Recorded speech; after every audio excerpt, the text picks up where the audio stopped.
Hello, everyone, and welcome to the very first Wisdom Seat podcast. My name is Bill Moriarty. I'm one of the board members of the Wisdom Seat. You can check us out at thewisdomseat.org. This podcast is going to be about exploring Buddhist topics and how people bring these teachings alive in their daily life. Today, we're going to be talking to Michael Carroll, a longtime Kagyu Nyingma practitioner and student of Trungpa Rinpoche. Michael is an authorized Kagyu Nyingma lineage teacher, and I'm lucky to have him as my meditation instructor. Today I'm going to ask him about why it's so difficult to describe the awakened state. And since we're going to try to make this podcast experiential, after that we're going to hear some improvised music from Matt DeRodio. Matt DeRodio is also a longtime practitioner in the Kagyu Nyingma lineage, a student of Trungpa Rinpoche, and the co-founder of the Wisdom Seat. And please reach out to us if you have any topics you'd like to explore. Okay, hi Michael. So, why is it so hard to describe the awakened state? Yeah. Well, to describe the awakened state by definition assumes that there's an observer and something being observed, which is impossible from the awakened point of view. Not impossible, of course, there's dualism, but there's something more primary that we're dealing with, which it isn't a matter of observing and describing, it's a matter of expressing and being. So the use of language by definition already has kind of woven into it a kind of a strategy on trying to grasp something, where in this case you can't grasp it because it's the very act of grasping that we're talking about, right? But I have to tell you, as you are quite aware, there are great masters who have been able to come pretty damn close. You know, the one that comes to mind right away is Basho, or the poems, the Japanese poems. What's the name of them again? I forget right now. Haiku. You know, that it actually not only points to the awakened state, it expresses and enlivens it in the audience simultaneously. That requires that your realization is pretty stable because you can't fake that. So I think poetry and the arts, generally speaking, are a way to express and enliven the awakened state and transmit it, basically. Can that be done even if someone doesn't intend to do that? Absolutely. So are they doing it and they don't know they're doing it? Sometimes. I think a child does that a lot. Your child comes flying in the room. You have a child, you know. They come flying in the room.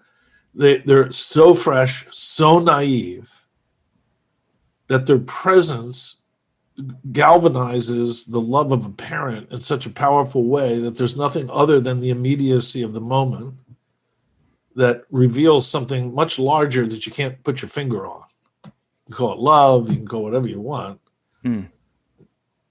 So yeah, our ability as human beings to transmit primordial wakefulness is inherent in the fact that we showed up. So it's not, on the one hand, the ability to transmit the awakened state is a very profound ability.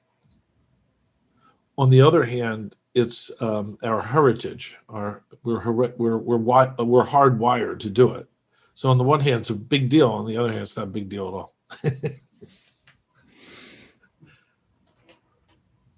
Okay, so the idea of someone who's done a lot of practice and who has a stable or fairly stable understanding of the awakened state can choose to transmit that through something they're doing.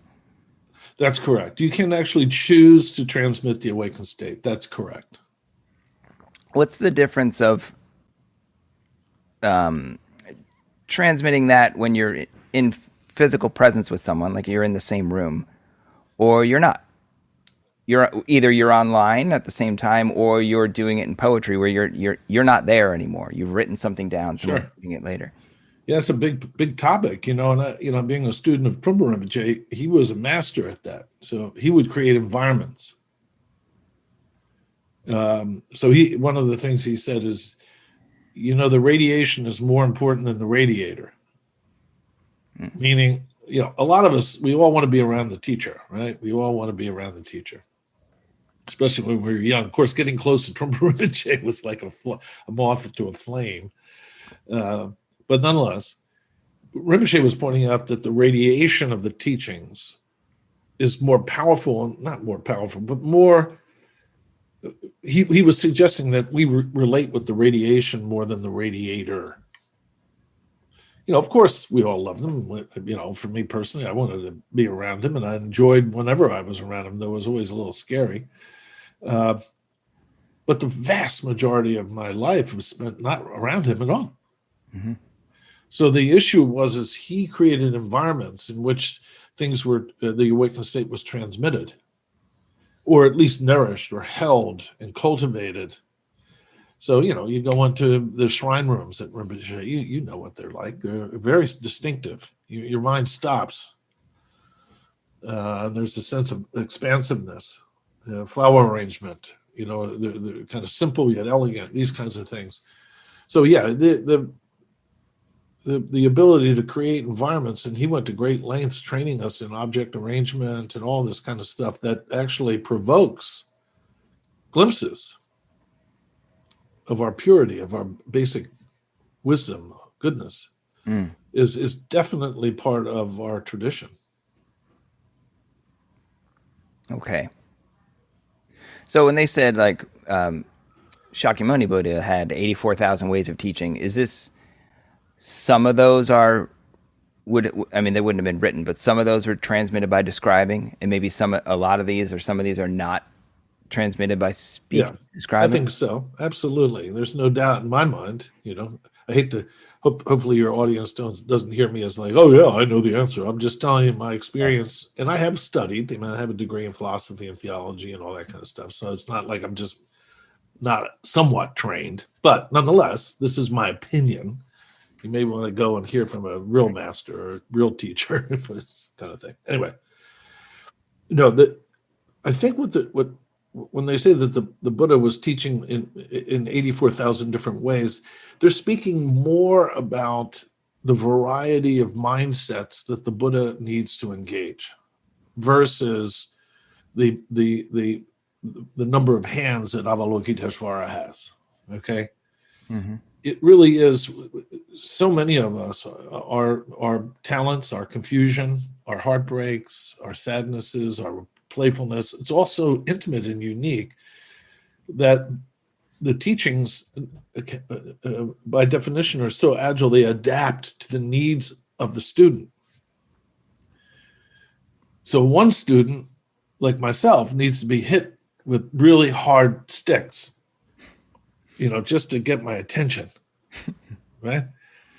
Whereas other students, may need a cup of soup.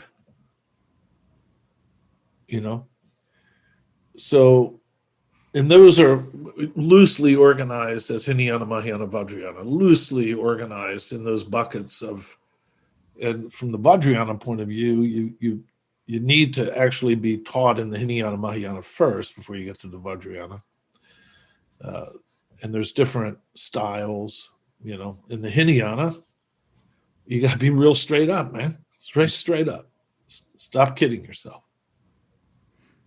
Just stop kidding yourself. Get real close to how you're kidding yourself. And deconstruct it. Be kind to yourself and work hard at stop kidding yourself. Mahayana, open a little bit. Notice what's around you. Look at that. It's amazing. And it requires tenderness and kindness. Vajrayana, when did you even think you had a choice? So those are different styles and different skillful means, depending upon who you're involved with. And is that related to why there are so many terms? That it sounds like a lot of different terms relate to the same thing. Like yes. They all relate to the awakened state. When they're different words, different terms, are they different flavors of describing it? Yes, I think to a great degree that's the case. When shunyata, Zen, Mahamudra, enlightenment, these kinds of things, they're all pointing to the same basic experience of wakefulness. And there's another word, wakefulness, whatever that means. However, and this was one of the fun things of really studying with Trungpa Rinpoche, is when you're in there, there's nuances of groundedness in realization, in wakefulness. So there's nuances of how that is grounded. So, for example, and this is where you may want to do a little study on your own, because I'm just doing my best explaining this. Mm-hmm. When you talk about Vajradhatu, there's a word we've heard, Vajradhatu, indestructible body or ground or something. I forget what dhatu means, not body. What it's talking about is that even before the universe decided to wake up, there was something already primordially pure. Prior to us even considering the question, prior to the whole thing, there's something that is already indestructibly pure that actually informs the Dharma Dhatu and the Sambhogakaya and then the Niramanakaya and blah, blah, blah, all these are point to subtle elements of grounded indestructibility of the awakened state. And to some degree, it's interesting to explore them because it gives you a nuanced insight into how further you can relax. On the other hand, they're kind of irrelevant. When do we find out what that is? You said what is? Even before decided to wake up. Well, you can glimpse it. You can notice. I love reading physics because, not that I'm it's 90% of it's over my head, but I get little tidbits here and there that there nothing exists. Everyone knows now nothing exists. Mm-hmm. They also know that there's no time. So nothing was before and nothing's after. So there's now we're into language problems, but I'll just say this. Well, that's how we started. Right. There's something that is indestructibly real that has nothing to do with time, has nothing to do with distance, has nothing to do with existence. Now, back when I was a Christian, which I'd loved and still contemplate myself quite a lot, one would go, that's God. There is this thing, God. And it's indescribable, and it's that's Vajradhatu. So you can glimpse that, oh my God, there's something so big. You remember when you were a kid, you would go, how big is the universe? Did something happen, did something happen before? If you go to the edge of the universe, can you go further? Those kinds of questions, right? Mm-hmm. That's where we're in, is that there is something indestructibly pure that one can glimpse. And I do, in my mind, believe it speaks to the subtleties of how far you can relax as an awakened person. So when you meet people like Dujam Rinpoche or Dingo Khyentse Rinpoche or Trungpa Rinpoche, they've understood that you can relax that big, so to speak. So that's the glimpse of the awakened state? No, it doesn't have to be so philosophical. There was a lot of philosophy there. Mm-hmm. The glimpsing of the awakened state is very personal. It's very intimate. It can't be otherwise.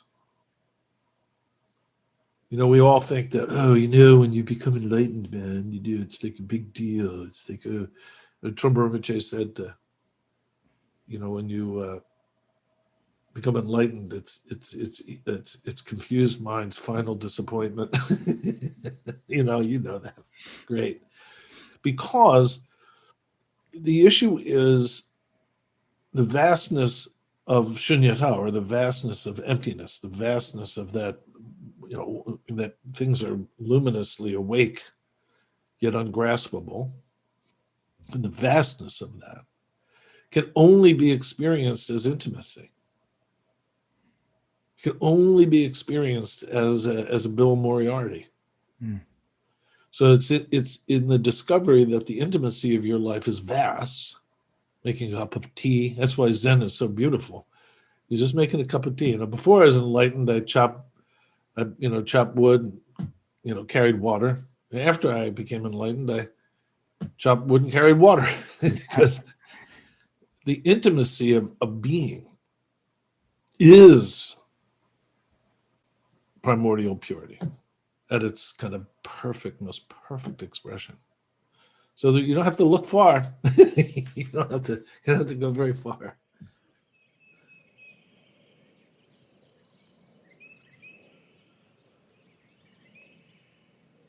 Do you want to play any harmonica right now? Yeah.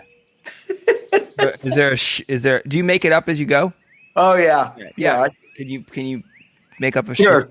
Hang on. Let me get one. I always carry them in my pack. Yeah. It's been a while since I've played.